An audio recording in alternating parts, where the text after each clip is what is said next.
apart from the 500 bob that I was paid as my first gig, I realized that through and through, nobody has even broken it down ever for me. So I'll always be having people like calling you, most of these friendly gigs, people calling you for friendly gigs, like this is your friend, so you're showing up, and so you don't negotiate for anything.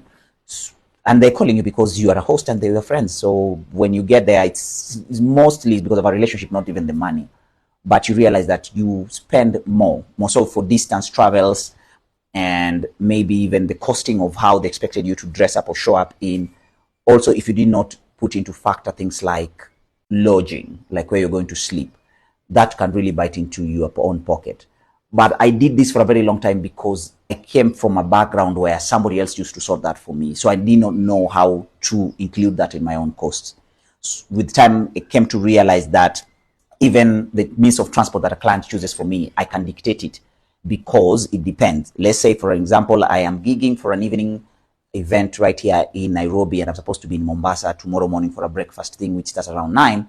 Of course, I'll not lose either. So I'll work here, finish, and the only means that can get me to Mombasa fast enough is if I'm not self-driving, which is not very safe, I'll go for a flight. So that means there's a cost to it. So if I did not do it to the client, meaning I'll have to go back to the same budget that I quoted and bite into that. So have I ever spent more than I requested for? Yes, I have.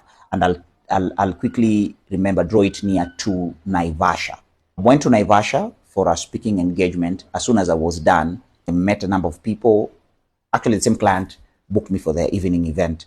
And so when I got into this event, I did not put in factor that I'm supposed to drive back to Nairobi. So I had to order a cab all the way from Naivasha to Nairobi. There we go. And I spent actually a lot of money, quite a lot of money. I got home with an iota of it. So just a small fraction of it. So again, take time to think. That's what I think I should be doing. Yes, I take time to think. When you get a gig and I do not know what to do, I take a pause. Can I get back on you in the next few? So I sit down and recalibrate, then I call back.